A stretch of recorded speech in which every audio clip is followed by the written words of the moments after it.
Hey, what's up, guys? Happy Friday to you.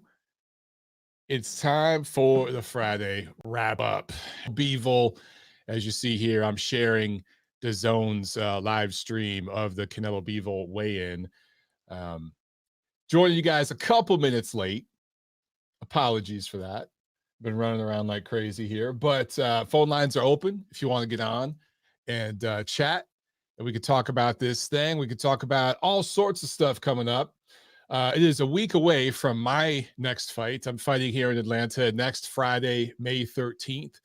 So I'm in final preparations for camp. My final sparring session will be tomorrow morning.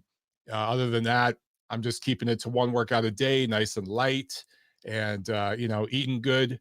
So that's all, man. That's it. I'm feeling pretty good. Had some anxiety, some nerves at the beginning of this week.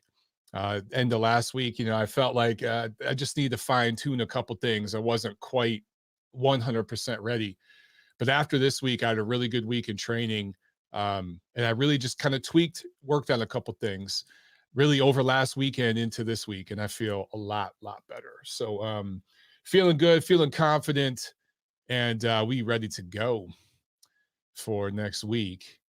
Let's see.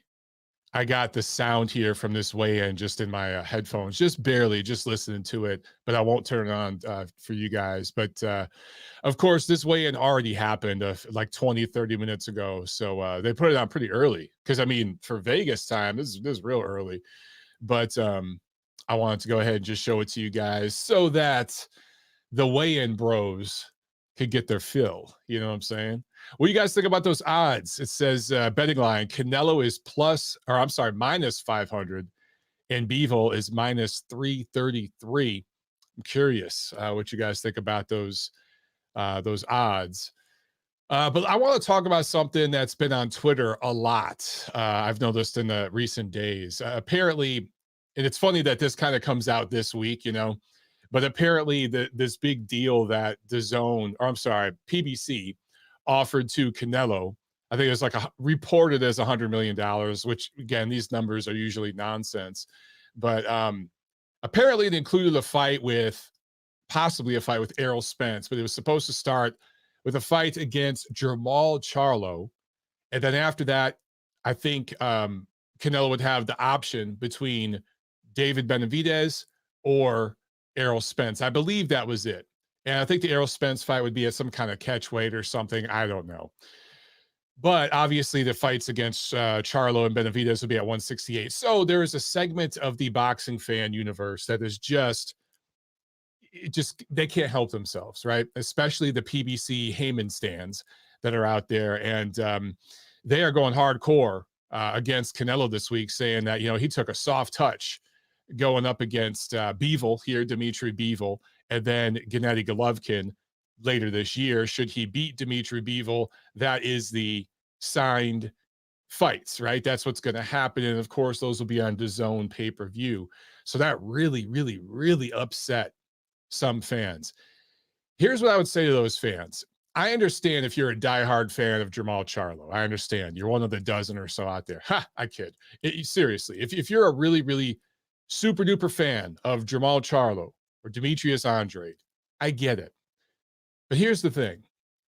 What I don't understand with you guys, you want your guys to get a big payday. You want them to get the Canelo fight. You want them to get the Golovkin fight. I understand, right? I get it. Here's what I don't understand. Why aren't any of you calling for a fight between Jermall Charlo and Demetrius Andrade? Why aren't you calling for that fight? Because here's the actual reality, the scenario right now, okay? As I just stated a minute ago, the fights are already signed. Canelo's fighting Bivol tomorrow night. Should he be successful, he's going to fight Gennady Golovkin for a third time for his undisputed super middleweight championship later this year in September, right? You're going to get the rubber match between Canelo and Golovkin. That's signed. That's done. The best thing you could hope for, by the way, quick break. Look at the crowd for this weigh-in. Canelo really, truly is the superstar of this sport. I mean, can you deny this any further? This is a weigh-in for Canelo Bivol, in the hot Las Vegas Heat, and it's packed. And Dmitry Bivol isn't necessarily a huge name here in North America. Anyway, going back to my scenario, okay? Golovkin's moving up to 68 to fight Canelo. And by the way, I like Canelo by decision this weekend. So I'm going to go forward with my scenario here, assuming Canelo wins. That's not a given because Dmitry Bivol is a very live dog and the toughest opponent Canelo has faced since Golovkin. But assuming Canelo wins by decision, which I believe he will, later this year, while Golovkin and Canelo fight, and remember, that will be at 168, so Golovkin will move up and wait for that fight. The genius of it is, should Golovkin lose, which he would be favored to lose against Canelo in this third fight, he would keep his unified middleweight championship. So, while that fight takes place, if Jermall Charlo and Demetrius Andrade fought and unified the other two titles, well, guess what? It'd do two things. Number one, it'd give the winner of that fight a signature win over an elite level opponent in their division, in their physical prime. And guess what? Neither one of those men has that on their resume right now. So first of all, I'd give him that. But also, a fight between Charlo and Andrade, the winner, creates massive demand and really nowhere to go for Gennady Golovkin should he lose to Canelo Alvarez. Now, if he beats Alvarez, he's the undisputed super middleweight champion in the world. That's another story. But should he lose to Canelo later this year, then obviously Golovkin will go back down and defend his unified middleweight belts, and he'd have two, and the winner between Charlo and Andrade would have two. It'd create unprecedented demand for a fight between Golovkin and Charlo/Andrade. I think Charlo would edge Andrade. So I think it'd be a fight between Golovkin and Charlo. That is how you create demand. That is how you create necessity for that fight. And let me tell you, everybody would want it at that point because you'd already have undisputed at 168. You'd have undisputed at 154 because Charlo and the other Charlo and Castaño are going to fight next week to unify that division, right? So you'd have undisputed. And hey, we might get undisputed at 147 late this year or early next year between Spence and Crawford. So you got all these divisions consolidating. We're getting unification at 175, further unification, I should say, at 175 next month up in New York between Beterbiev and Smith. So with all these divisions being consolidated, why wouldn't you do that? If you're a fan of Charlo, if you're a fan of Andrade, if you're a fan of PBC, that's the fight you should be calling for. And guess what? Demetrius Andrade's next fight against Parker, that's his last fight against Matchroom. Or I'm sorry, with Matchroom. That's his last fight under his contract with Eddie Hearn and Matchroom Boxing. So if you are a hater of Eddie Hearn, a hater of Matchroom, a hater of the Zone, well, your boy Andrade has one fight left. And then he's out of that contract because I don't think he's going to re-sign with them. He'll be a free agent. It'll be just like the Terrence Crawford situation at 147. So all you Al Heyman stands, your PBC stands, your Charlo Andrade stands, that's what you should be calling for. That's the best thing for your boys. That's the best thing for them. There'd be a career high payday if Charlo and Andrade were to fight on PBC, on Fox pay-per-view later this year. It'd do 100 and some odd thousand pay-per-view buys, but that would be enough to get each of them a seven-figure payday, a career high payday. Winner of that fight has an elite level win at 160. I ain't talking 154. We're talking 160, okay? 154, forget about that, what they did before. We're talking about what they've done at 160. They have an elite win at 160 and 2 of the 4 belts. So if Golovkin comes up short against Canelo this fall, which most feel he would, well, then guess what? You got a super fight next year between Golovkin and Charlo or Andrade, I think it'd be Charlo, for the undisputed 160-pound championship. That is a win-win scenario for all the people you are cheering for and a lose-lose scenario for all the people you're cheering against. So why aren't any of you out there calling for that? It baffles me. It absolutely baffles me. Now, sticking with my scenario, okay, let's say, and again, I'm reaching here, okay? This isn't necessarily how I think it would all play out, but assuming we keep going with my scenario. All right. It's next spring. It's next May. It's Cinco de Mayo next year. Cinco de Mayo 2023. Canelo is fighting John Ryder over in England to build his brand over there, right? But what's on the horizon for him at this point? Winner of that fight can holler at the Beterbiev-Smith winner that we're going to get next month. But if you're Canelo, if you're a Canelo stan and you're a big Canelo fan, at that point, Canelo would be able to choose between moving up to 175 and fighting the winner between Beterbiev and Smith for the undisputed 175 crown, or he can move down to 160 and fight Charlo for the undisputed middleweight championship, or ask Charlo to move up to 168 and fight him there. Canelo would have massive options. So if this scenario plays out the way I'm saying, boxing fans win. But for some reason, I'm just going to say it one more time for the people in the back who didn't hear me. No one is asking about a fight between Charlo and Andrade. I don't understand.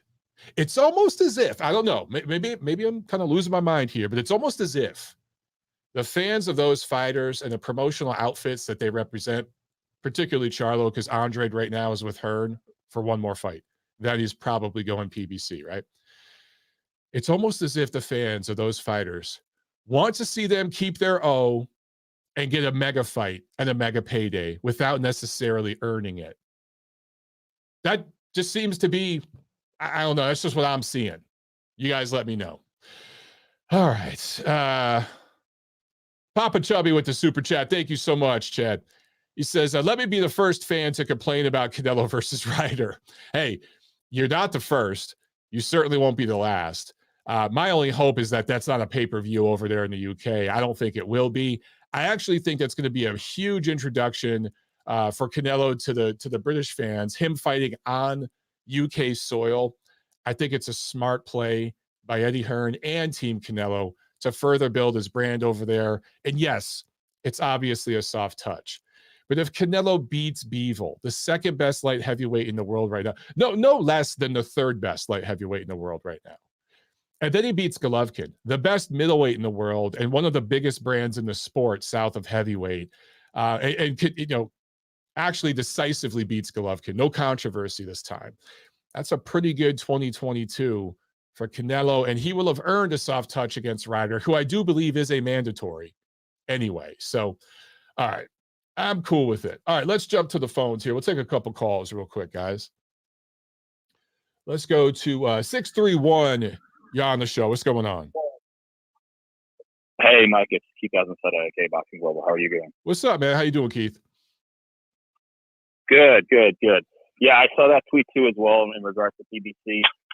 People also they fail to mention too that if Spence were to take the Canelo fight, he's pretty much Dustin Crawford, kind of like what Mikey Garcia did with Lomachenko when he fought Spence as well too. Maybe went for the big money fight instead of facing the other guy in your division as well. It's absolutely true. I mean, I don't know if you have any. No, yeah, it's absolutely true, man. If Canelo sparked Spence, or even if it was just a 12-0 shutout, Spence loses his O, right? And then it takes the luster off of his fight, a super fight between him and Bud, with the casual fans who want to see two undefeated guys fight. So I'm completely with you. Canelo can't win. Even if Canelo took that deal, they'd still be bitching that he's fighting a welterweight.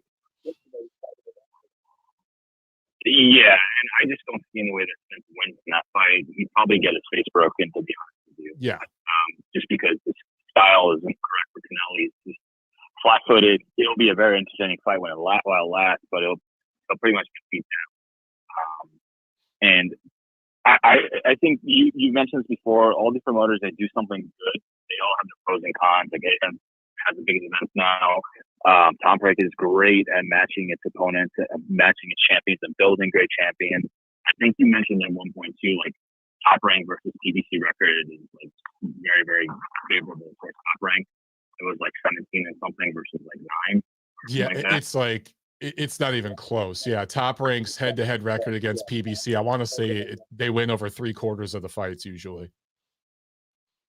Where do you, is that just over time, just tracking, or is there like a specific like website or source that you've gone to? Because that's actually I think it was who was it? somebody on Twitter actually looked back at all the fights going back. PBC has only been around for what, 7 years, 8 years, I think, technically. 5, 6 years. Something years, like that.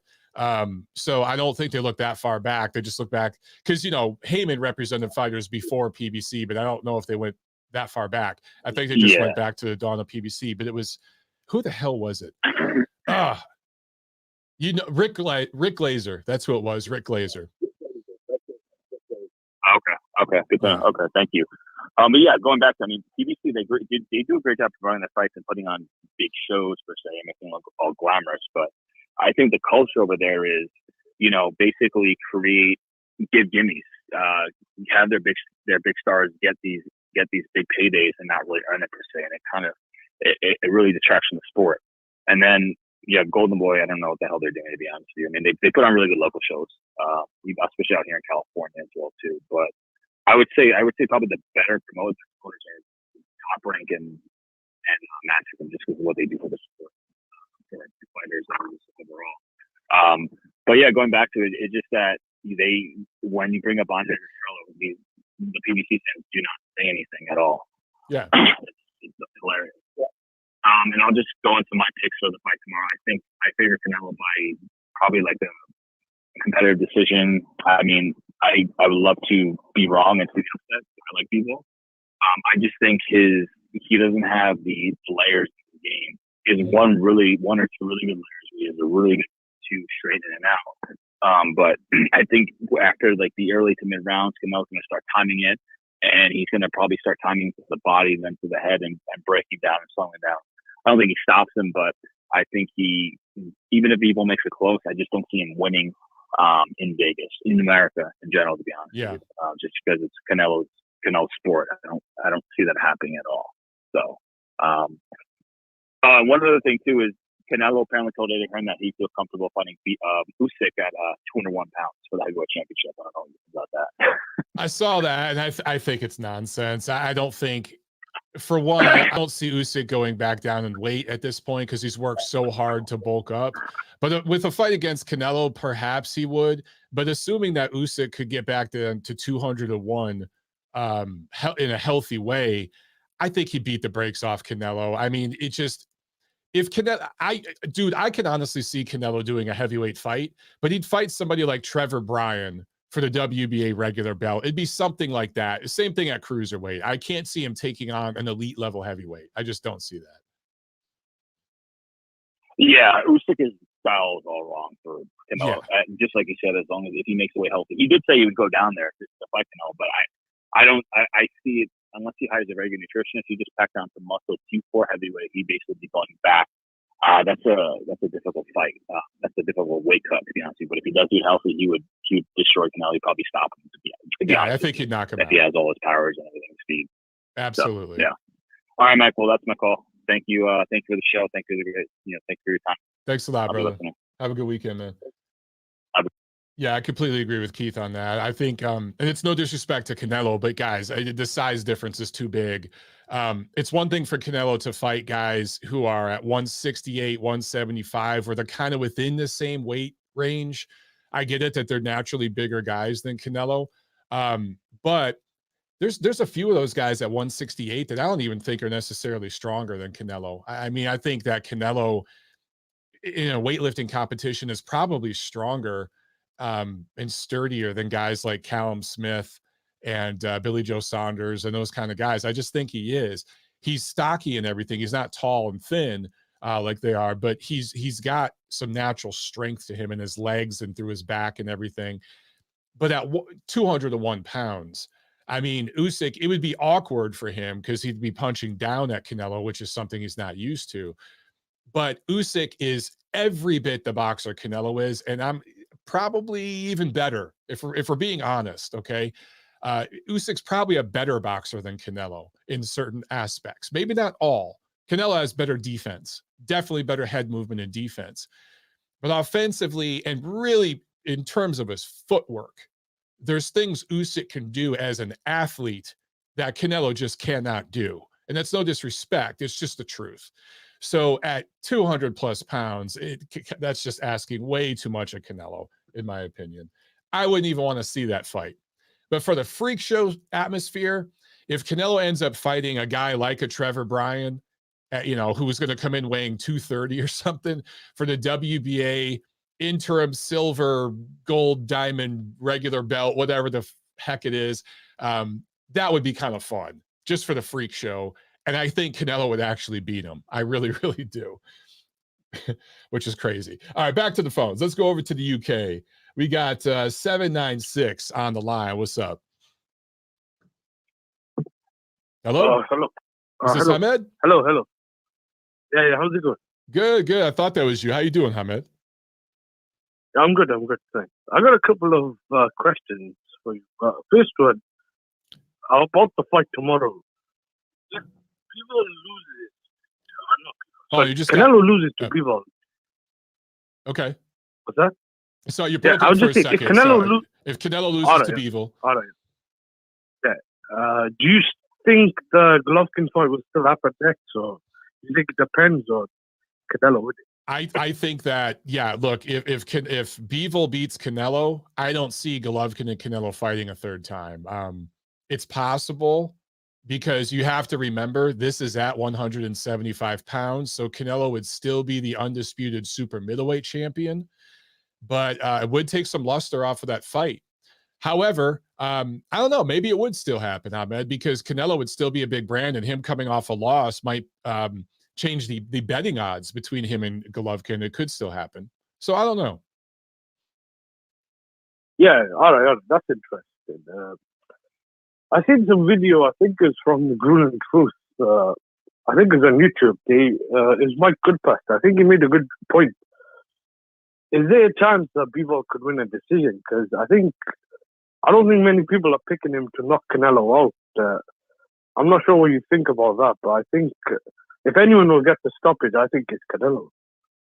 I agree with you, and I agree with that sentiment. I think, not to get overly political, but there's two aspects to this, okay? The first is that, it's hard to beat Canelo in Nevada. We have several examples of that we can point to. The second is Dmitry Bivol is Russian. And you have to wonder with the political climate right now, and I'm not going to, I don't believe in conspiracy theories or anything, but you just have to wonder, can a Russian fighter, period, get a decision right now in a close fight? They tend to come up short in close decisions anyway. There's plenty of fights I could point to in recent years, but especially now. So I think that's what a lot of people are thinking coming into this fight. Yeah. No, I agree. I think if anyone knocks Canelo out, it's probably most likely Batubia, but I'm not sure if that fight will happen. What's it called this year? I don't think it will. No. Maybe, I'm not even sure about next May. I know they're talking about it, but I'm not sure about Canelo and Usyk. To me, if that fight happens, I think there will be some sort of catch-weight or rehydration clause. And at that point, I don't know, is that really legitimately a fair fight? Because I know people were saying Usyk is not a big heavyweight, but I thought he was a really big cruiserweight. Maybe not the biggest heavyweight around, but if you watch Thomas Adamek's fight with Vitaly Klitschko, and you compare Usyk and AJ, I think the size difference between those two fights is big. Adamek was blown up like heavyweight.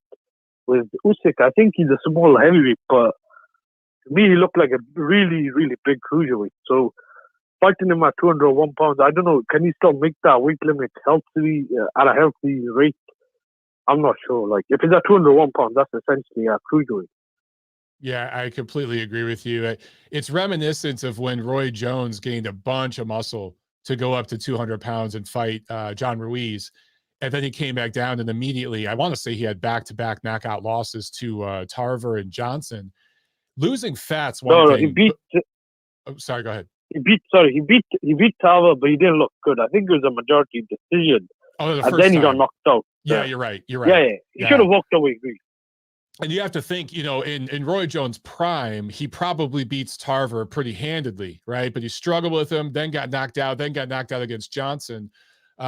So losing muscle, especially when you're an older athlete, and I think Usyk's in his 30s, that's just not a good thing. And it's not something I'd really be interested in seeing. Yeah, I agree. I wanted to talk to you about something else regarding the whole lineal thing. I've debated about this with other people. Now, I'm what's the word? Too against if people don't think Fury was the lineal champion after the 3-year whatever break, if you want to call it, or when he didn't fight, banned, whatever, however you want to put it. But regarding that, I just wanted to know your thoughts on a couple of things. First of all, do you think if people like just because if people consider someone the lineal champion, do you think some people are reading too much into it? Because when Adonis Stevenson beat Dawson, I thought he was still the lineal champion. I know he got stripped of the ring belt, but that doesn't mean the guy was what's the word? He was still, head and shoulders above the rest. Because I remember Kovalev was fighting the better opposition. So I don't know. I think some people read too much into it. Like me, I think Fury was the lineal champion. I think you could argue against it, but it depends what you do with the lineal championship. Like, if you're just going to become the lineal champion and sit on it, then I don't know. Does that have much stock in it or not? Yeah, it's one of those mythical things that my issue with the lineal debate, Hamed, is that people kind of change the rules depending on who the fighter is. They move the goalpost. There's a million different cliche phrases I could use, but as I stated in my video, if you look at the situation with Jeffries and Johnson going way back to the early 1900s, the lineage was messed up already then. So for some people, it's literally just the man who beat the man. Well, we've had several fighters retire as the man and nobody ever beat them. So going by but that, it doesn't work like that. Well, but it works like that to some people.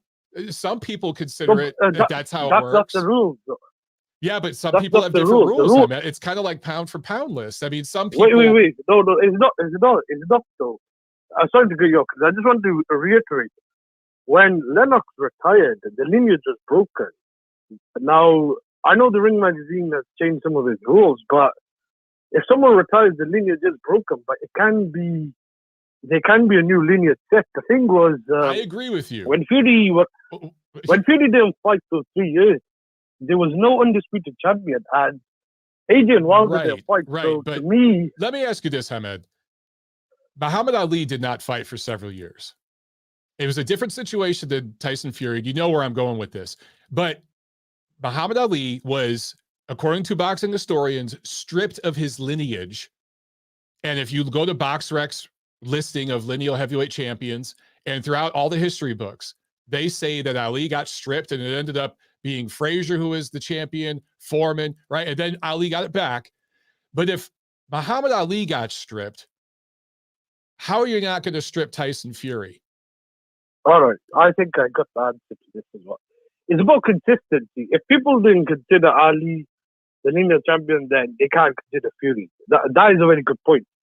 Now, I could break this down because I've debated about this with several different people. But look, the points you make are valid. The thing is, when he was in jail, I think Frazier became the undisputed champion. So there's a difference with the current situation back in 2018. Excuse me. Wilder and AJ didn't fight back then. I think Frazier fought someone and became the champion. But some people still considered Ali the lineal champion. What happened is Ali fought Frazier, he got knocked out. At that time, Frazier was the man. Right now, I don't think anyone's beaten Fury. So, but look, I can see the other side of the argument. Because Fury didn't fight. Right now, if you don't fight for 2-3 years, I don't know, are you really the man? The thing about this whole thing is it's too many belts. The lineage is meant to be, you are the champion in the weight class. Like, I don't think that's the be-all and end-all. Because sometimes the lineal champion could be a very bad, the guy when Roy Jones and Calzaghe fought, he wasn't really that good of a fighter. But he wasn't doing anything with his lineage. It depends, I think, what the guy is doing. But Fury went on to actually beat some good fighters. The only thing I'd say is you can't really say it's mythical when there was actually a ring belt designed for it. So there's some credence to it. Sorry to cut you off, but listen, this is something that we have discussed at Ring on the Ring Ratings Committee ad nauseum. We stripped Tyson Fury because he didn't name an opponent and he was inactive. So if you consider the Ring Magazine, let's say, the true champion, the number 1 versus number 2, let's say when Lennox Lewis retires and then the top 2 guys fight, you establish a new lineage. Fury becomes lineal champion when he beats Klitschko. Cool, I'm with you. But we actually stripped him, and we bent over backwards to work with him, right? So here's my thing. He beats Klitschko in 2015. Fury does not beat another top-ranked heavyweight, a highly rated heavyweight, until he beats Wilder in the rematch in 2020. That's 5 years. You cannot be the man. Hold on. You cannot be the man of any division and not beat a top 10, top 15 rated fighter for 5 years. It just doesn't work that way. And so, by the way, I consider Fury the man right now, because when he fought Wilder in that rematch, Fury was rated, both of them were rated number 1 or 2, whichever one you rated number 1 or number 2, because AJ had lost to Ruiz. So that was a number 1 versus number 2 fight. Boom, he becomes lineal champion again. From 2016 to 2019, I considered that lineage broken. My issue is all the people that are promoting Fury as lineal, right? And they're saying he has 8 lineal defenses, and they're counting the Safari and the Pinata. But I don't do that. I know you don't, but the promoters do, the networks do, and all the Fury stands on Twitter do. And they're doing that because they have to. They've never done that with any other fighter. And the reason why they have to do it with Fury is because his resume is incredibly weak. He has a win over Klitschko and a win over Wilder, and that's it. That's it. He has 2 title defenses. All right, that's all right. That's fair enough. But see, this is where I think it gets a bit subjective, because I see a lot of people say he's still not the lineal champion. So I think you're looking at it just from one point of view. There's a lot of Fury detractors. I'm not the biggest fan, but I've seen a lot of guys saying he wasn't the lineal champion. He's still not the lineal champion. My point is this, though. Ring Magazine ranked him as the champion until 2018. He comes back, he has a couple of fights in 2018. All right, he gets struck per the Ring Magazine. Later that year, he draws it Wilder. A lot of people thought he won. All right, he didn't technically win, but after that fight, the Ring Magazine reinstated him as the number 1. So that kind of contradicts, the whole point. Do you get where I'm going with it? I can see both sides of the argument. I get the logic. Here's why we reinstated him. Because he had fought a top heavyweight, and most people on the Ring Ratings Committee thought he won that fight. So, and some people thought Wilder should be 1. Some people thought Fury should be 1. But clearly at that point, they were the top 2 heavyweights. I think it was a little luck with the timing, because I think AJ has always been better than Wilder. That's just my personal opinion. And he has a much better resume. But at that time, when they fought the rematch, it was number 1 versus number 2, and we sanctioned it for the Ring Magazine championship belt. So it's a muddy situation, but I actually would consider Fury the lineal champ right now. He's not the man, though. You can't be the man until you beat the AJ Usyk winner. That's just I see it. Yeah, there's a difference. And to me, the whole, honestly, Hamed, the lineal thing, I'm just over it. I think it's mental masturbation, and I get that, but it's too many belts. Look, the lineal people read too much into it. If there was just one belt or an undisputed champion, I don't think people we wouldn't be debating or talking about this. But I agree. Look, if he doesn't fight the winner, and the winner of that fight goes on to become the undisputed champion, at that point, it does leave a bit of a dark cloud. That's what I'm saying. Some people read too much into it. I personally don't care, but when people try diminishing, to me, the lineage, forget the word, it's meant to be the man in the division, the man who beat the man, or if you want to say the champion.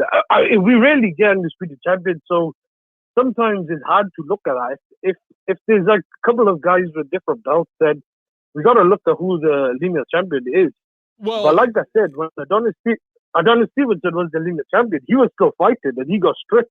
So I don't read too much into the lineal. But sticking with that example, Hamed, Adonis Stevenson flat out avoided Sergey Kovalev, right? And there's different ways they painted it and stuff, but the bottom line is he avoided him. And Adonis Stevenson was the legitimate quote unquote lineal champ at 75 because of his win at one, I think it was Dawson, who had beat Hopkins. Okay, but he's never going to be in the Hall of Fame. Sergey Kovalev might make the Hall of Fame one day. He won more belts and he was considered the man of that division briefly. Vladimir Klitschko never got the WBC heavyweight title, but he was clearly the man of the division. Lennox Lewis didn't get the WBO belt. And toward the latter part of his career, the WBO belt started to become more important. It really was in the beginning. But everyone knew Lennox was the champ. Everyone knew Vlad was the champ. Right now, people know Fury's the top heavyweight. Do we know he's the champ, though, until he fights Usyk, AJ? I don't know. That's debatable. Yeah, no, that's fair. Forget about the belts. Look, there is some subjectivity regarding this whole thing, but when he beat Klitschko, he was the man. I know you talk about the whole drugs thing. I personally think you're looking at it a bit too much on one way. I do think the rematch, all that, Fury deserves criticism. If you're defending him, I think you're giving him way too much leniency. He ducked out the rematch. He failed whatever drug test for. Was it the Hammer fight? It most likely was on PEDs for the Klitschko fight. I personally think a lot of these guys, including Klitschko, are on PEDs, but he did not honor the rematch. My thing is, when he beat him, he was the lineal champion. Agreed. But the Ring magazine stripped him because he did fight or whatever for 3 years. But then Adonis Stevenson was fighting. Like, I'm trying to say, all these whatever governing belts, lineage, even the Ring. I do think there's a time where they've kind of bent the rules. So I personally think there's too many belts. I think if it was just one belt versus the Ring, whatever, it'd be better. Like, it's too many belts, too many organizations. Yeah, I mean, I think that it's very muddy right now. I think the biggest problem, there's honestly enough room for 4 organizations. There is, because the sport's so global now. We kind of one. No, but how could there be more than one world champion? Like, there should only be one world champion. Like, I understand. I understand, understand, but you know, it's almost like, well, I could compare to other sports. I'm not going to do that. And we're getting really deep in the weeds here, Jaime. We're going to lose everybody. But I think the bigger issue is some of these organizations have 3 or 4 champions in each division. I think that's an even bigger issue. But we know who the man is. I'm trying to think of an example. Before Canelo Alvarez beat Caleb Plant, we knew he was the best super middleweight in the world. Beating Caleb Plant was great. He got the undisputed. That's awesome. But that's cleaning out the division. He cleaned out the division. Although I can tell you this, none of the guys he beat at 168 are better than David Benavidez. I'd rather see Canelo beat David Benavidez, and he doesn't have a belt. But David Benavidez is better than Caleb Plant, Callum Smith. He's better than all of them. Is that subjective? I mean, I agree, but it is subjective. Evidence. It is subjective. Yeah, that's what I'm saying. So, like, no, I mean, I agree with you in principle, but Benavidez should have. I spoke to him. I think he lost the belt twice. Once on the scales and once for. He likes the cocaine. Yeah, he's a fan of the cocaine. So he got himself to blame. But at the same time, look, eye test wise, I agree. But technically, or going by resume, I can't. I got to see something. Benavidez do something. He's fighting a guy in Lemieux who's way past his prime. He's knocked out. Benavidez' resume is no better than Plant or Saunders. Yeah, that's what I'm saying. I agree with you. Yeah, I agree. But what I'm trying to say, cleaning out the division is, the highest standard right now, what you can do. And I probably will not be debated this. If AJ Wilder fought in 2018, both those guys could have had the claim to it. Because by then, a new lineage would have been formed. I completely agree. Yeah, I agree. At the same time, I do understand. I do understand why people don't consider, because you can't look. Technically he still was the lineal champion, but you can't take breaks, say you're retired, and then walk away for 3-4 years. The only thing is consistency. Like I thought Ali was the champion, even when if people stripped him, but. Again, like some people disagree with me, that's fine. I just think you got to be consistent. That's what I thought technically was the lineal champion. But again, how much credence do we buy into it? Because when Klitschko was the lineal champion, and I've seen some people say he wasn't, he was literally fighting the top or the best guys in the division and beating them one after another. Like It depends what you do when you become the lineal champion. I agree with you, Ahmed. But we've been going for All about right. 20 minutes, brother. I got to move on, man. All But right, I all right. agree Tell with you your what, sentiments. Good stuff, man. Good stuff. all right, yeah. All right, all right. Have a good weekend, All brother. right, catch you soon. All right, nice. All right, some lineal talk for you guys, because I know you love that, right? Let me get to some super chats real quick. Steve Teitelbaum, thank you so much. He says, if Bivol wins, it will. If Bivol wins tomorrow, it'll look bad. Russia, etc. Yeah, there's going to be a sentiment of the population that would not be happy about that. But I think boxing fans just want to see a good decision either way. So hopefully, there's just no controversy tomorrow. Anthony Santiago with the super chat. Thank you so much, Ant. He says, Errol versus Canelo versus Usyk would both be almost as bad as Triple G. Brooke, gotta stop this, LOL. Bivol by split decision. That should be unanimous decision. I'm watching it in the theaters. All right, man. So you're on the record, Bivol split decision, number one. Well, you're saying Bivol unanimous decision, but it will be split decision. So you're on the record. Errol Spence versus Canelo, you're kind of right. I mean, look, Brooke was seen as the top welterweight in the world when Triple G fought him. It was a last-minute replacement. He was supposed to fight Eubank ducked at the last second. Brooke stepped in for the opportunity. So Errol versus Canelo would be a little different. Errol has unified belts. He has almost cleaned out the division. He's just avoided the top guy, right? So he's seen, and he'd be seen in a different light than Canelo. But also at this point, Canelo has fought at 68, 75. He'd have to move back down to 60. Triple G didn't do that. I'm just so not interested in that fight. There's plenty of other guys for Errol Spence to fight if he moves up to 54 and then eventually 160. Yeah. And then Canelo versus Usyk, to me, that's worse than when Brooke fought Triple G. That's just, I have no interest in that fight whatsoever. And I don't think it'll ever happen. I think it's just chatter to promote a fight. Let's see. Soap Boxing Podcast. Thank you so much, man. I appreciate it. Coach, he says, Mike, if Canelo becomes undisputed at 175, where does he rate all time top what? So look, if Canelo beats Bivol this Saturday, then in the fall beats Golovkin in the rubber match, then moves up to then he's got to fight John Ryder mandatory. Okay. Then he moves up to 175 and beats the Beterbiev Smith winner, who most of us think would be Beterbiev. And then let's say he beats a couple of other top contenders, like a David Benavidez type, or maybe let's say Charlo moves up to 68 and Canelo ends up fighting him, and simultaneously defends an undisputed 168 and 175 crown for a couple years against a couple top guys like that, and then retires. At that point, Canelo Alvarez is the greatest Mexican fighter of all time. I don't give a shit if he didn't fight in as good of an era as Barrera and Morales and those guys did.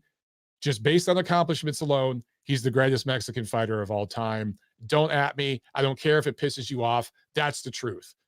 There's a lot of steps that got to happen for Canelo to get there, okay?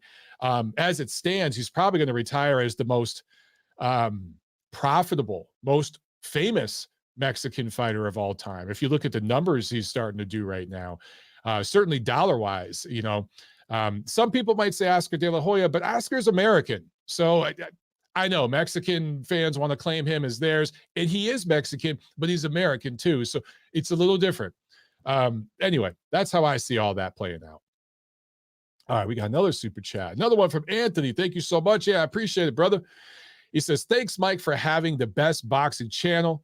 As a hardcore fan, the hardest thing is finding other people to talk boxing with. Great community here. Thank you, sir. I appreciate that, man. I appreciate that. All right, let's go. Oh, no, we got another super chat. Okay. I thought we were going to go back to the phones. Thank you, Sam. I appreciate it, bro. He says, any news on who Hrgovic can fight soon? So I don't know what's happening with Hrgovic. His father just died. He pulled out of the fight with Zhilei Zhang. And Zhang is going to fight tomorrow. I think they found a replacement opponent for him. As far as Hrgovic, I don't know what happens with him and the eliminator status and all that stuff. I don't have any news on that. I apologize. But I imagine he's still in the running. No, won't lose his status. Then again, he did turn down a fight, regardless of the reasons. He did turn down a fight, so maybe he will lose his status. I'm not sure about the IBF bylaws and how all that works out. Okay, back to the phones we go. Let's go to Los Angeles. 213, you're on the show. What's up? Hey, Mike, how's it going? Good, man. How are you?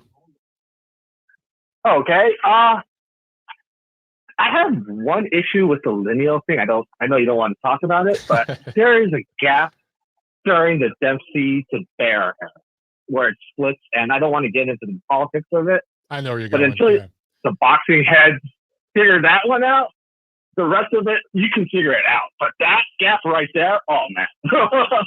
Yeah, Dempsey, how many defenses did Dempsey had over like several years anyway? Like the whole thing, bro, it's honestly, I'm just going to say it. It's fucking stupid and I'm sick of it. We know who the real guys are. Look, man, Shannon Briggs was technically the lineal champion briefly, I believe. I mean, some of the guys that have been lineal champion clearly were not the best fighter in the division. It's just stupid. I'm just sick of talking about it, honestly. All right, let's go to 140 since I talked to you last time, the last show about it. I have a interesting question. Shoho John, or gosh, I can't say his name. He's a 140 guy, Ergashev. I think that's the name. Is he retired right now at 140? I heard some weird stories about that he retired this year on Instagram. I don't know if it's true or not. Huh. I haven't heard that. I haven't heard that at all. I know he hasn't fought this year. Yeah. Yeah, he hasn't fought this year, and the source where I'm getting that he's retired from isn't the most reliable source, so I don't know if it's true. So, but he hasn't fought, and he's in the rankings, and if it's on Instagram that his Instagram account that he's retired, I don't know what to do with that. I want to say he said that he retired, but then he announced he was back like a week or two later, like something weird like that. Oh, one of those? Yeah. Okay. I'm pretty sure. Well, it looks like after my call with you, they lowered Teofimo back down to 4, which is somewhat reasonable. As long as he's not above Catterall, I'm not going to bitch too much. But the only thing that I can't get is, do you think Teofimo Lopez should be ranked above Gary Antoine Russell right now? Because the BA and the BC have that. I think they're doing that based upon his work at 135, being the champion at one point and beating Lomachenko. So again, it's subjective, but I can understand that. I mean, Russell is still he's a contender now. He's a contender, but yeah.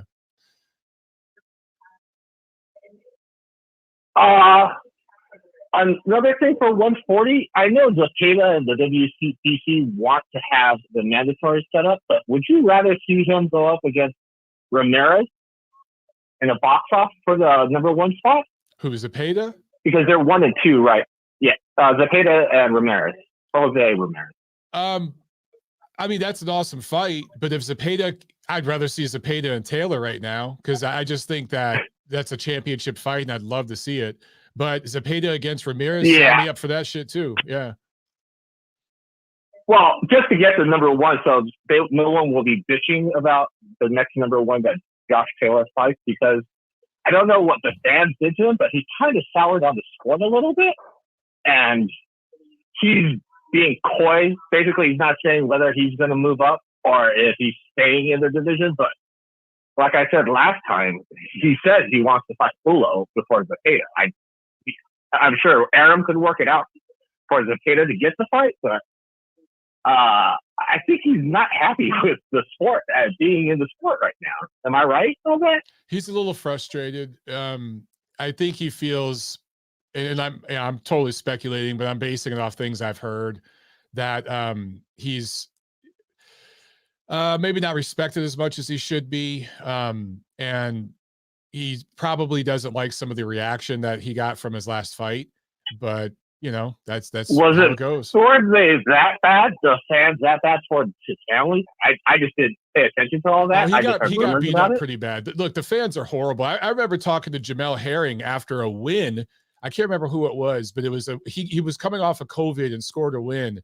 It was before the Frampton fight, and he was just getting beat up on Twitter because it wasn't a great performance. But he got the W, and his wife was like, I'm sick of this shit. You need to retire soon. I mean, his wife was telling him that.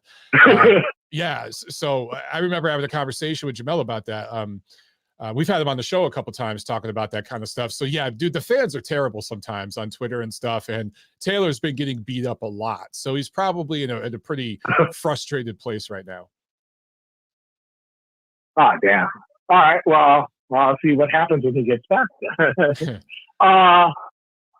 And the last one is, I don't mind Fury's antics too much, but this retiring and waiting for fights to happen is beginning to sound like Sugar Ray Leonard and Hagler, and that didn't work out well. And Sugar Ray Leonard had a way better excuse than Fury for retiring. So I don't know. I'm having a hard time ranking him. I can't figure out if I should rank him above Bo or below Bo right now. Because out of all the noise that I've heard, the comparison that's most appropriate is he's around Bo's level when it comes to ranking him anywhere. Yeah, I like that comparison. How do you feel about that? I might even put him, I put him lower than Bo right now, honestly. Below? Yeah. That's what, I hate to do it, but I mean, Bo's just done more in the sport with the belt than he has, even though he did throw that belt into he shamelessly ducked Lennox Lewis. But if you look at, I mean, he was in the Olympics. He still fought afterwards. Yes. Yeah, no, he still fought afterwards, and he fought Holyfield, and he fought Galata, and all these other people. I'm not going to diss him because he still stuck around and fought, not just doing what Fury's doing, which is saying, I'm retiring, and I'll see what the next fight is, and if I like the fight, I'll take it. What the hell is that? I'm sorry. That's just he just really set me off when he starts. Well, no, he sets me off when he says that he's undefeated and tries to compare himself to Marciano, but he's undefeated on the technicality, man. Yeah, and I hate the comparisons to Marciano. Marciano's record is not a record. He retired undefeated, but who gives a shit? A bunch of other fighters have too. To compare, I hate the Marciano comparisons.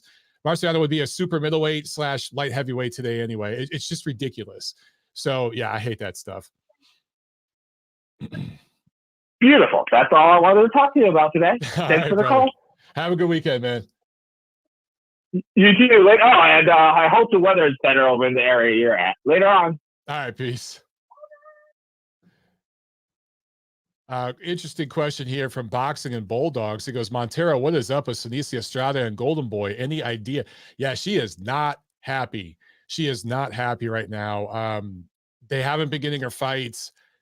It's really come down to money. She wants more money. Now, I don't know exactly what she's been paid. I don't know how much exactly she wants. But she's getting some commentary work, and she's doing well on social. She's jumping on a lot of different boxing shows and stuff. I really don't. I don't know which side to take on this, because I don't know if Senicia's overinflating her worth or if she really is getting screwed by Golden Boy. I just can't say, but she's not happy right now at all. That's pretty clear if you follow her on social media. All right, back to the phones real quick. Let's do, oh, wait, I need to press the button. Let's go to 661. You're on the show. What's up? Hey, Michael. It's Jaeger from Spokane, Washington. What's up, man? Formerly Los Angeles County. I escaped just like you did. Ah, nice. Nice. So one couple things I wanted to bring up about the upcoming fight is, I think what I haven't heard really is people are kind of forgetting that Joe Smith freaking rocked Bivol very late in that fight. So the kid can be hurt. And I haven't heard people bringing that up. So, and if Canelo can hurt Bivol, it's going to be towards the end. But I don't think he's exactly bulletproof. Yeah, I agree. He has been hurt. The question is, can Canelo hit the way Joe Smith can hit?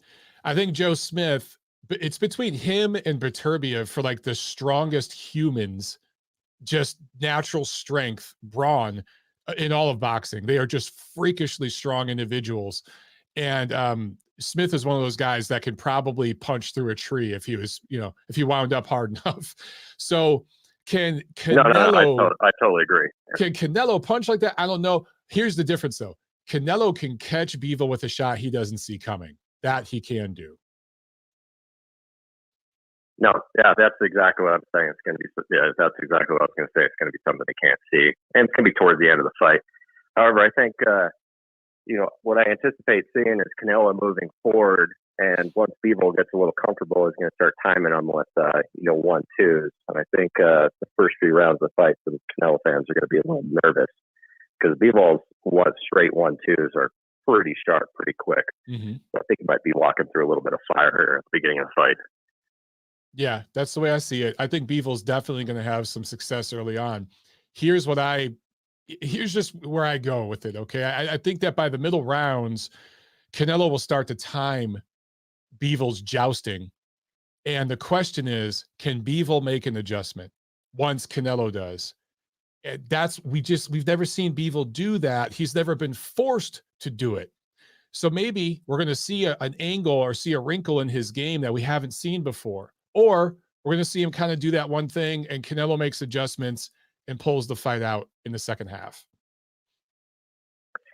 Yeah, I don't see Bivol making those adjustments. I really haven't seen it. It's an unknown. However, I just rewatched the Triple G fights, and G was most successful in his first couple punches of the combination, but in the middle of a combination when they're throwing back, I feel, especially in the second fight, Canelo is so much better at those third and fourth punches in kind of in a little firefight. And I think that's where Bivol starts getting fucked up. I completely agree. Yeah, Canelo might be the best in the game right now at that. He is able to punch during an exchange whilst keeping his head off the line and moving with guys' shots and rolling with them. He does that better than probably anybody in the game right now. So it's that third or fourth punch, particularly if he starts downstairs and loops upstairs against a taller guy or catches a guy jumping in, jumping straight out. It's that third, fourth punch that's going to get you. And that's what I see happening in the second half of this fight. Well, appreciate your answer to those questions. One last observation. I kind of learned this from you about punchers being able to turn their hands over and really connect with the first two big knuckles. And I noticed in the women's fight, like nobody does that in women's boxing, except for now this weekend. I see Amanda Serrano clearly turns her hands over better than anybody I've seen in women's fighting. Is there anybody else in women's fighting that can punch like a dude, like Amanda was? Savannah Marshall at times and Alicia Baumgartner at times. Not consistently, but at times they do turn over and they put their ass into their punches. Yeah. They plant their feet and punch the right way. But you're right. Amanda Serrano. Here's the one thing with Amanda. She doesn't really have a plan B or C. She does one thing, but she does it very well. And because she does it so consistently, it's very successful in this era of women's boxing. Now, 10, 20 years from now, I think there's going to be a lot more women that can fight that way. And it wouldn't be as effective. But right now, Taylor has a lot of success because she can do that. I'm sorry, I keep calling her Taylor. Serrano has a lot of success because I know what you mean. You're screwing that up last week. I know, dude. I don't know what was up with that. Hey, that is what it is. All right, well, appreciate your time and everything. You have a good weekend. Enjoy the fight. All right, thanks a lot, brother. You too. Yeah, that's a really good observation that he made about Serrano. Amanda Serrano does turn over on her punches, and she, as I would say, puts her ass into them. And that's what you have to do to punch through your target. A lot of women, the female fighters right now, punch like they're hitting mitts. If you watch a lot of guys hit mitts, it's the same thing. They're not pushing, they're not following through on their punches, they're not turning over, they're just touching the mitts because it's about accuracy, speed, and reflexes, things like that, right? So you're not punching through a target the way you would on a heavy bag when you hit mitts. A lot of the female fighters punch that way in a fight. That's a great observation because I hadn't thought about it like that before, but I'm keeping that one. I'm keeping that one. All right, back to the phones we go. Oh, CJ Duncan's on the line. What's up, CJ? How you doing, man? CJ, can you hear me? Uh-oh. CJ, I don't know what's up with your phone, man, but I got you. But you must have me on mute or something because I don't hear you. So we're gonna drop. Oh, you know what? CJ just called back in. Let me somehow CJ's on here twice at the same time. That's pretty strange. Let's pick this one up. All right, CJ, can you hear me? No. CJ, you must be in a tunnel or something. Are you driving in a tunnel right now, bro? I picked up 2 calls from you and no sound. So call back, man. Let's go to Mike Mendiola, my fellow Paisan. How you doing, brother?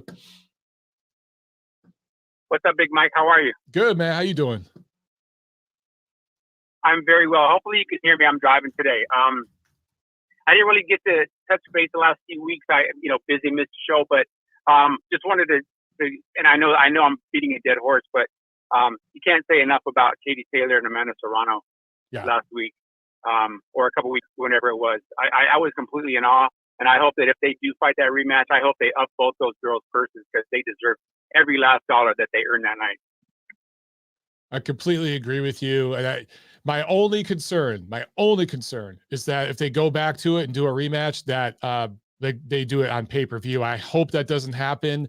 I know it's going to be pay-per-view in the UK, but it better not be pay-per-view here in the States. That's my only thing. Build off that momentum and put it right back on regular DAZN like in November, December. I agree with you. Double their pay, especially if it's over in Ireland, because they could probably fill up 50, 60,000 people in a stadium over there for that rematch. That's enough to pay the girls what they're worth and put it on regular DAZN here in the States. Yeah. Great point. Now, I'll just be very brief on my breakdown for this weekend. I've never considered Bivol a big light heavyweight, even though he's got the height and he's got the frame. To me, he's always looked like a light heavyweight that can even fight at 168 if you really tried. He can. He never really, I don't think, had an issue making weight. He's not a better BF to me or mature BF, however you say it. He's nowhere near that durability and strength as far as I'm concerned. And so with that being said, I do think that he can get broken down later in the fight if Canelo catches up to him. But if Bivol's able to just maintain, maybe not punch himself out the first half of the fight, or maybe not just throw everything the first half of the fight and save a little bit of something for round 7 through 12, I think he can actually win the fight. Will he get a decision? Probably not. But I think he can do enough to in public opinion, a lot of people on Monday morning saying, hey, Bivol won that fight just like Triple G won that first fight, and Canelo once again was gifted a decision. That's my take on it. Yeah, I absolutely agree with you. I can see that. I think Bivol's, again, is a live dog. I think he will have to make an adjustment and do something different in the second half of the fight. But if he could do that, and let's say Canelo wins controversially this weekend, even though Bivol will technically take a loss, it will build his brand. He'll be a much more popular fighter after that, so it'll be good for him. Agreed. And the one thing that I guess, I don't know if he's getting Bivol at the right time. I had to go back and refresh myself with Bivol's resume. I saw most of his early fights, and then when I looked at his resume on BoxRec, I couldn't believe that he still only has 19 fights. He hasn't even hit that 20 fight mark yet. To me, it's kind of he lost a couple years there. I don't want to say it was because of the pandemic, but I know you know as well as I do. I think he might have had some promotional issues or something was keeping him on the shelf or something. But either way, I think a guy with his ability should have a lot more than 19 fights at this stage in his career. And I think if he would have had more than this amount of fights and maybe a couple more signature wins, that might not be the route that Canelo and team would be taking right now. That's a really good point. So they have a very skilled fighter in front of them, but like you said, Bivol doesn't really have the experience. You can only get so much experience with 19 fights.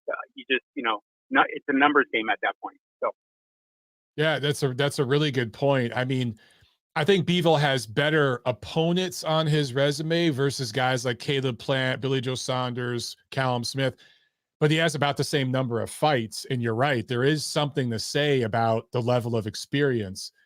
And Bivol hasn't been in against a top level opponent since I think the 2019 the last few years, he's been in there with like second tier opposition. So I think those are going to be factors. But dude, Canelo and his team would not have signed on this fight if they didn't see something and they didn't feel very confident coming in that they were going to win. Very, very well said. It's very much, you know, my history in this sport and what I do on the side is very much more of a business than people will ever know. Yes. It is a sport, but it's a business first, and everything that happens behind the scenes, it's almost, I mean, it's not pre-written, but it's very almost predictable if you've been anywhere around boxing like you have been. I know you've been behind the scenes and spoken to people behind the scenes, and there's probably some things you know that you don't want to repeat. I do as well, but it very much is a business first. And with that being said, I just hope we still get a good fight. I'm not really crazy about the undercard, so I'm hoping the fight itself, the main event, is worth it. Absolutely, man. 100%. Thank you for taking the call, Mike. Have a great rest of the weekend or weekend, and hope to see you soon, man, when you ever make it back out here to Cali. Absolutely, man. I hope you and your wonderful, beautiful family have a great weekend, brother. Thank you, brother. You as well, man. All right. Ciao. Take care. Bye-bye. There he goes. Super chat from Sam. Thank you so much, Sam. He says, do you like the prelims? I assume you're talking about tomorrow night. Well, let's take a look. I don't like the matchups per se. They're showcase type of matchups, but I do like some of the talent that is on the undercard. Montana Love, wonderful 140-pound prospect. Huge upside. Anytime he's in the ring, I'm going to watch. Shakram Giasov, another really, really high-level prospect in the welterweight division. I want to see him fight as well. We have Jose Lito Velasquez. I want to see him. I'm a little disappointed that the heavyweight fight fell through, but totally understand what Hrgovic is going through. Empathize with him fully. But so that's a little bit of a buzzkill. But Alex Espino is another young guy. How about Mark Castro? I don't know what his ceiling is as a prospect, but he really does look like Elon Musk. Let me see if I can find a picture. He has some very interesting features, man. I don't know what it is about his face. He just has, yeah, check this out. Can you guys see this? And that's not the greatest picture of him, but if you see him like in real life, like talking and stuff, his mannerisms, he really could be Elon Musk's kid. He looks like Elon Musk.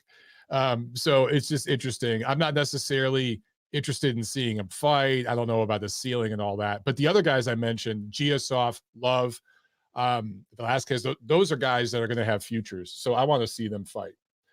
All right, back to the phones we go. I think this is Jack, and I think Jack's going to have something to say about his prediction tomorrow night. Jack, is this you? What's up?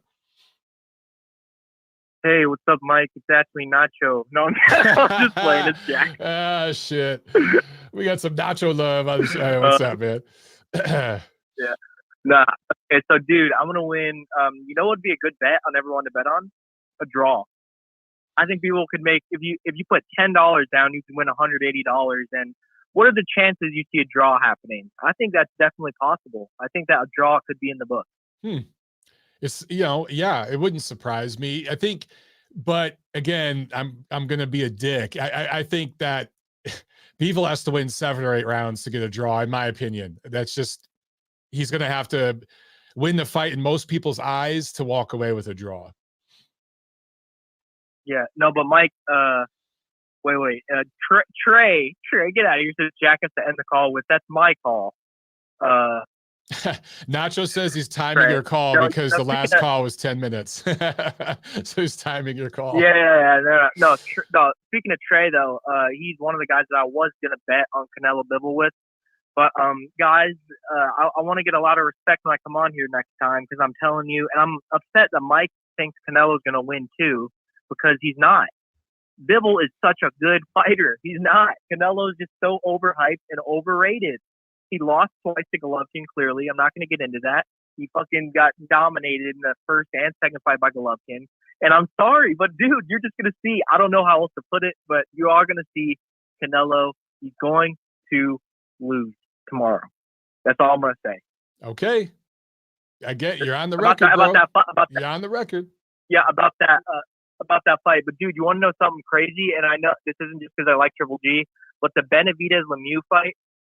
Do you think Lemieux's the best guy that Benavidez has fought? That's a good question. I don't know if Lemieux at this point is better than Gavril, because I just don't know what condition he's in. You know what I'm saying? David likes to live life between fights.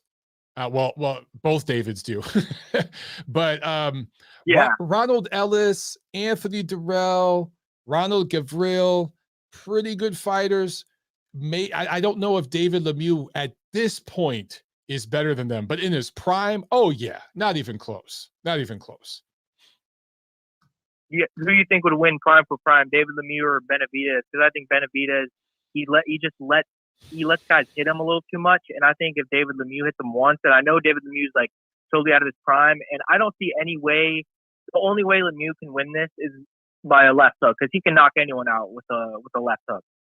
And I can see an upset. I'm not even joking, just because Benavidez, if he fights really hard hitters, I think he can possibly lose, especially with a monster hitter like Lemieux. Even though he's old, I could see a chance. I'm not even lying. What do you think? Just one punch, because he does leave us open. Yeah, I mean, if Lemieux connects with the left hand, he could definitely get some work done. He's just never fought a guy as big and strong naturally as Benavidez. You got to remember, man, Benavidez at one point weighed like way over 200 pounds. He was this big fat kid that melted down to 68. So he's just got natural strength and size that Lemieux's never dealt with before. And David Lemieux has been stopped several times. So on paper, this looks like a David Benavidez stoppage. Prime for prime, though, that's an interesting discussion. Yeah, okay. I'm going to head out, let everyone else get a call in. I didn't see the first part of the show, so thanks for taking my call immediately, because I was like, oh, shit, it's Friday wrap-up. I was about to text you, and I checked my YouTube subscription, and I was like, oh, shit, it's on right now. And then because I realized it starts at 5, and I was like, shit, it's been an hour. I probably won't be able to make it, but thanks for having me. But yeah, man. My guys, my name's Jack Alter. I'm calling a Bivol unanimous decision or knockout in the 11th round. And give me credit next time I'm on the show, guys. I'm telling all of you. Hell yeah. All right. You'll come on Monday if it plays out the way you say, man.